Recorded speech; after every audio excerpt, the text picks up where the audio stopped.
శ్రోతలు, ఈరోజు మనం పౌలు రాసిన ఆనంద పత్రికను అనగా ఫిలిప్పీ పత్రికను అధ్యయనం చేయబోతున్నాము. ముందుగా ఉపోద్ఘాతం విందాము. అపొస్తలుడైన పౌలు చెరసాల నిర్బంధంలో ఉండి ఈ పత్రిక రాశాడు. చెరసాల నుండి పౌలు మొత్తం 4 పత్రికలు రాశాడు. 1 ఎఫెసీ, 2 ఫిలిప్పీ, 3 కొలసీ, 4 ఫిలెమోను పత్రిక. ఫిలిప్పీ పత్రిక వీటన్నిటిలో చిన్న పత్రిక. ఫిలిప్పీ ఐరోపాలోని ఒక నగరం. అక్కడ విశ్వాసులను ఉద్దేశించి పౌలు ఈ పత్రిక రాశాడు. ఫిలిప్పీ సంఘంతో పౌలుకు ఎంతో సన్నిహిత సంబంధం ఉంది. పౌలు ఫిలిప్పీలోని సంఘాన్ని ఎంతో ప్రేమించాడు. అలాగే ఫిలిప్పీ సంఘస్థులు పౌలును చాలా ప్రేమించారు. ఈ సంగతి ఈ పత్రికలోని ప్రతి మాటలో ఇట్టే వ్యక్తమవుతుంది. విశ్వాసులు ఆధ్యాత్మికంగా ఏ అంతస్తులో ఉన్నారో దానికి అనుగుణంగా ఈ పత్రికా సందేశం రూపొందించబడింది. దేవుడు నిర్దేశించిన నైతిక ఆధ్యాత్మిక ప్రమాణం మేరకు మనం జీవించాలని దేవుని చిత్తం. పౌలు తన 2వ సౌవార్తిక యాత్రలో ఫిలిప్పీ నగరాన్ని సందర్శించాడు. పౌలు, బర్నబా కలిసి గలతీ ప్రాంతాలకు మొదటిసారి సువార్త యాత్ర చేశారు. అక్కడ వారికి ఎన్నో శ్రమలు కలిగాయి. అయినా వారు నమ్మకమైన సేవ చేశారు. ఎన్నో సంఘాలు స్థాపించారు. 2వ సువార్త యాత్రలో ఆ సంఘాలను మళ్లీ దర్శించాలని పౌలు ఆశించాడు. ఈసారి బర్నబాను తనతో తీసుకువెళ్లగోరాడు. అయితే బర్నబా తన మేనల్లుండి కూడా తీసుకువెళ్దామన్నాడు. బర్నబా మేనల్లుడు ఎవరనుకున్నారు? యోహాను మార్కు. ఈ మార్కు మొదటి సువార్త యాత్రలో తమతో ఉన్నవాడే. యోహాను మార్కు అనే ఈ యువకుడు యాత్రామధ్యంలో తమను విడిచి ఇంటికి వెళ్ళిపోయాడు.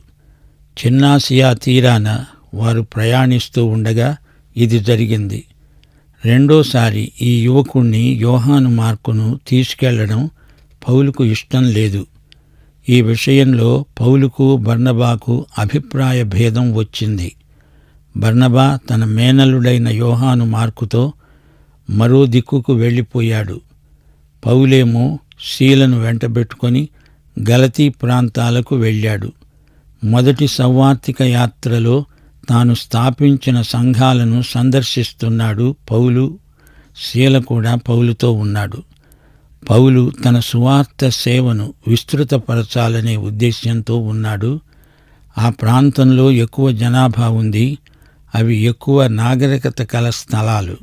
గ్రీకు సంస్కృతి, గ్రీకు సభ్యత ఆ ప్రాంతాలలో వేరూనింది. వైద్యుడైన లూకా ఈ వివరాలను గ్రంథస్థం చేశాడు. పౌలు దక్షిణాసియాకు వెళ్లాలనే కోరిక గలవాడై ఆసియా రాష్ట్రాలలో పర్యటన ప్రారంభించాడు. ఆ ప్రాంతాలలో ఎఫెసు మహానగరం. దక్షిణాదికి వెళ్లాలంటే దేవుని ఆత్మ వద్దంటున్నాడు. అందుచేత ఉత్తరాది దిశగా పౌలు తన ప్రయాణం కొనసాగించాడు.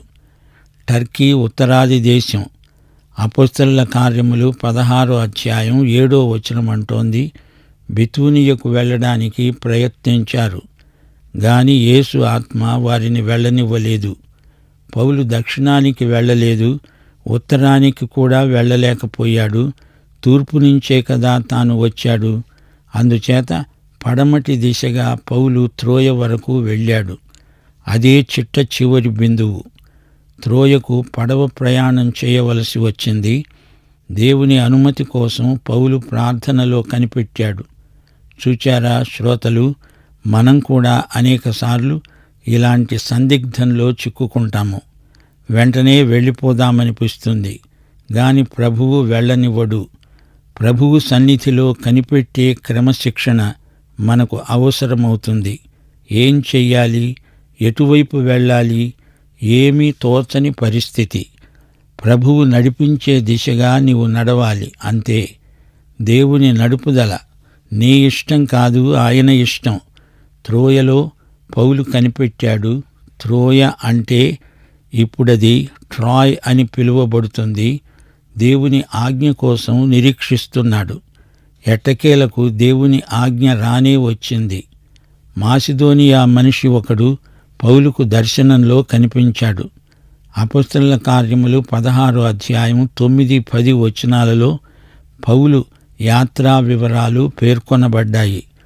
అప్పుడు మాసిదోనియ దేశస్థుడొకడు నిలిచి, నీవు మాసిదోనియకు వచ్చి మాకు సహాయము చేయమని తనను వేడుకుంటున్నట్లు రాత్రివేళ పౌలునకు దర్శనం కలిగింది.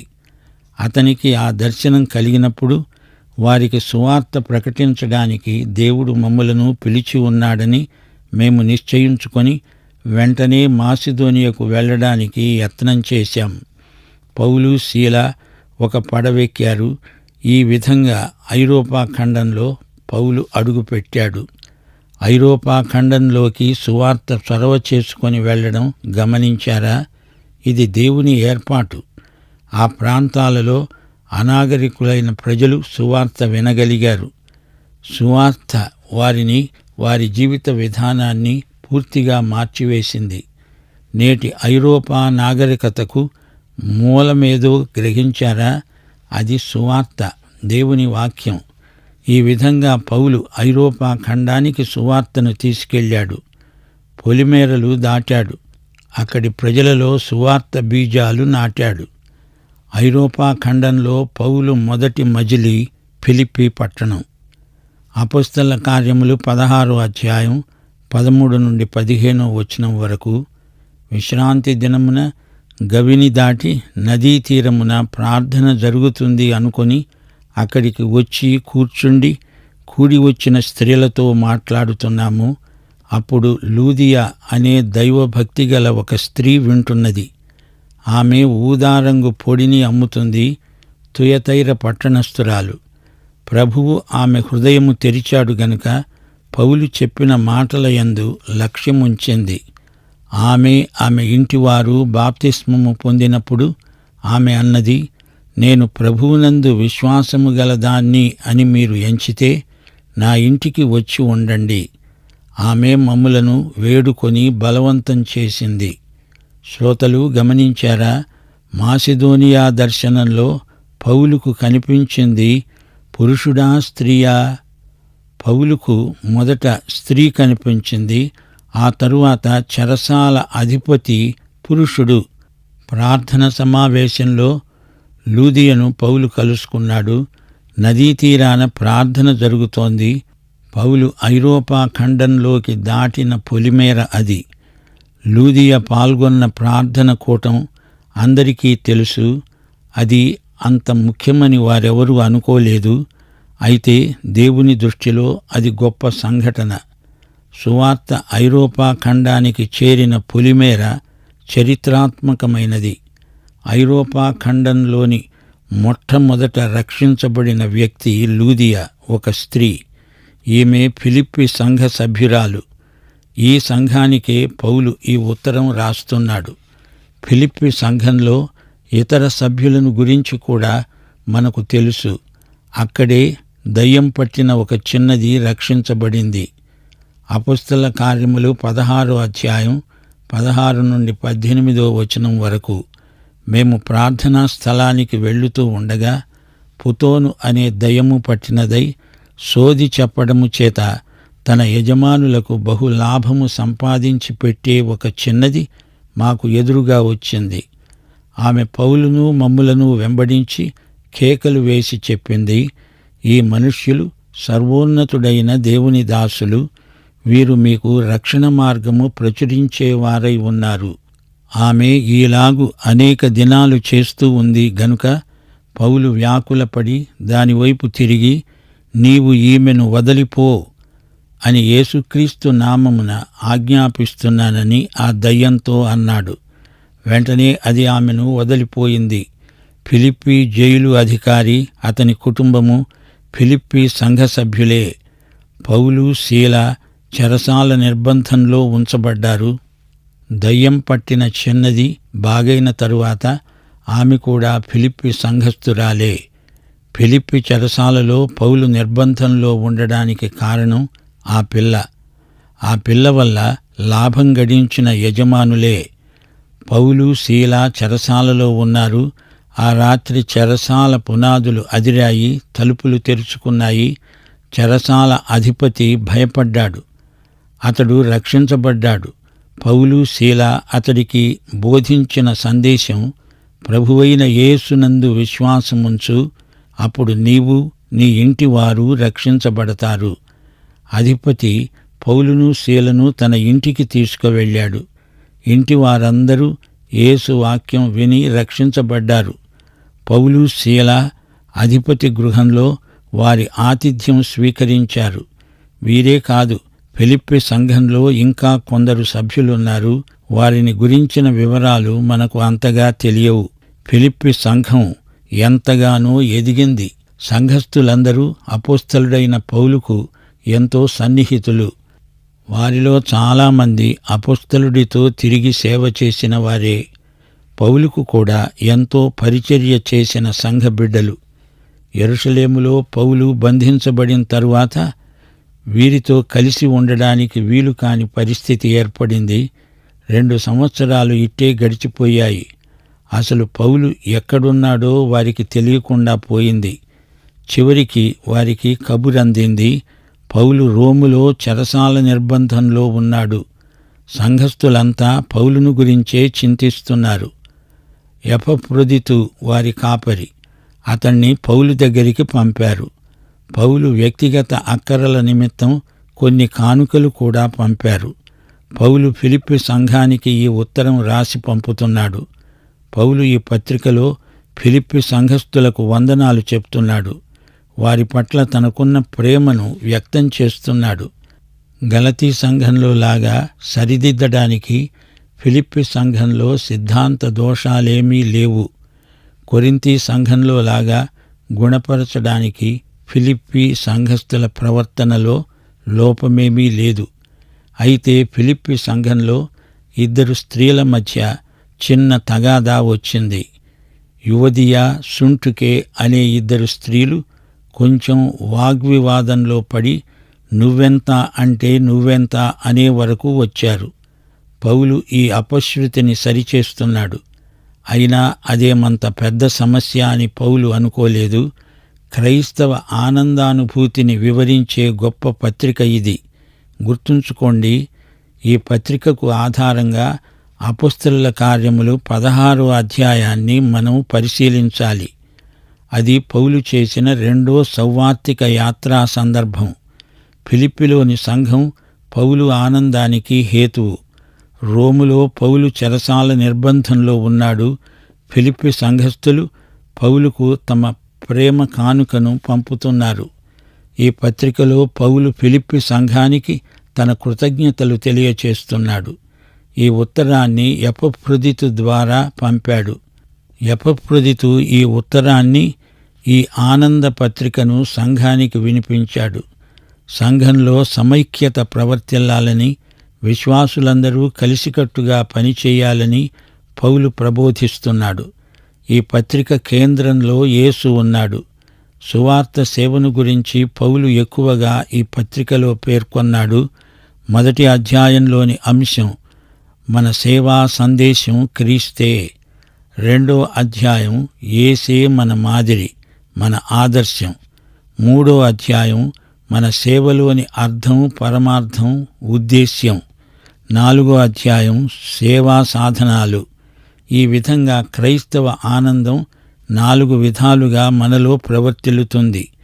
క్రీస్తు యేసుకు కలిగిన మనస్సే ఈ పత్రిక అంతా పర్యాప్తమై ఉంది. తాను ఉన్న విపత్కర పరిస్థితుల్లో కూడా పౌలు ఆనందిస్తూనే ఉన్నాడు. క్రీస్తునందలి ఆనందమే మన బలం. ఇదే మాట నెహెమ్యా గ్రంథం 8వ అధ్యాయం 10వ వచనం అంటోంది, యెహోవాయందు ఆనందించడము వలన మీరు బలమొందుతారు. ఈ పత్రికలో కొన్ని ఆణిముత్యాలున్నాయి.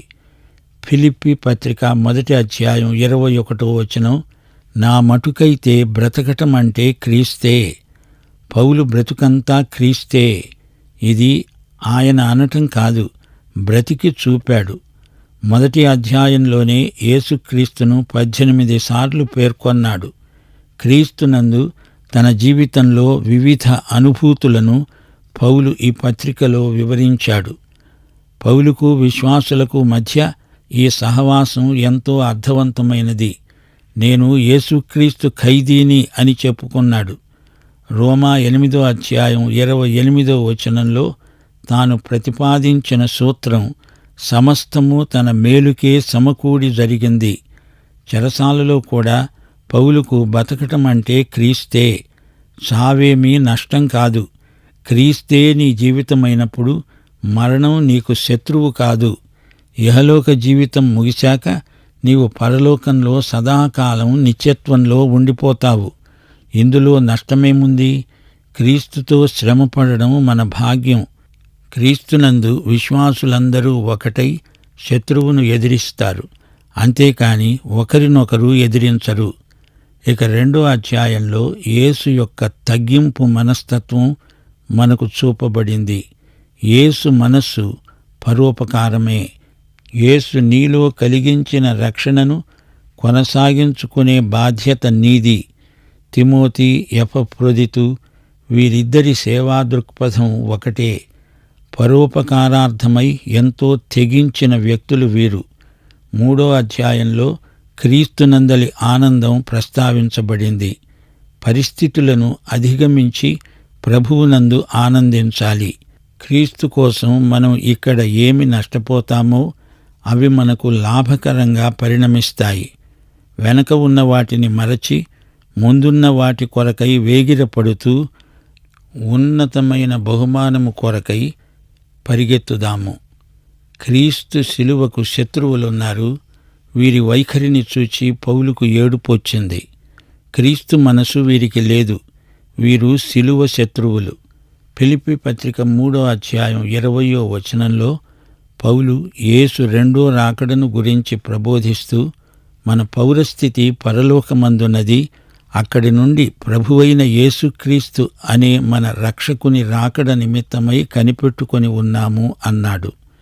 మన దీన శరీరమును ప్రభువు తన మహిమగల శరీరమునకు సమరూపము గలదానిగా మారుస్తాడు అనే నిశ్చయత పౌలుకుంది, మనకు ఉంది. ఇక 4వ అధ్యాయంలో సంఘ సమైక్యత ఎంత అవసరమో పౌలు నొక్కి చెబుతున్నాడు. ప్రభువునందు స్థిరులై ఉండండి. సమాధానకర్తయైన దేవుని సమాధానము మనకుంది. దేవుడు క్రీస్తునందు మహిమలో మన ప్రతి అవసరము తీరుస్తాడు. ఎట్టి స్థితిలో ఉన్నా సంతృప్తి కలిగి ఉండాలి. నన్ను బలపరిచే వానియందే నేను సమస్తము చేయగలను. దేవుడు తన మహిమ చొప్పున క్రీస్తునందు మన ప్రతి అవసరము తీరుస్తాడు. శ్రోతలు వింటున్నారా? అపొస్తలుడైన పౌలు ఈ పత్రికను క్రీస్తు శకం 60వ సంవత్సరం ప్రాంతాల్లో రాశాడు. సౌవార్తిక ప్రయాణంలో రాసిన ఉత్తరమిది. యేసుక్రీస్తు ఖైదీ రోమా చెరసాలలో నుండి రాసిన ఆధ్యాత్మిక లేఖ ఇది. ఈ లేఖకు కీలక పదం, మూల పదం ఆనందం. ఎన్నో కష్టాలనుభవించినా అతడు ఏమాత్రము కుంగిపోలేదు, నిరాశ చెందలేదు, సణగలేదు. నేను ఆనందిస్తున్నాను, మీరు ఆనందించండి అని ఫిలిప్పీ సంఘానికి రాస్తున్నాడు. ఫిలిప్పీ పత్రికలో మరో ముఖ్యాంశం సువార్త ప్రకటన. క్రీస్తు సువార్త వ్యాప్తి చెందాలని పౌలు తన స్వంత ఉద్దేశాలను, కోరికలను విసర్జించిన వాడై అన్నిటినీ ఓర్చుకున్నాడు.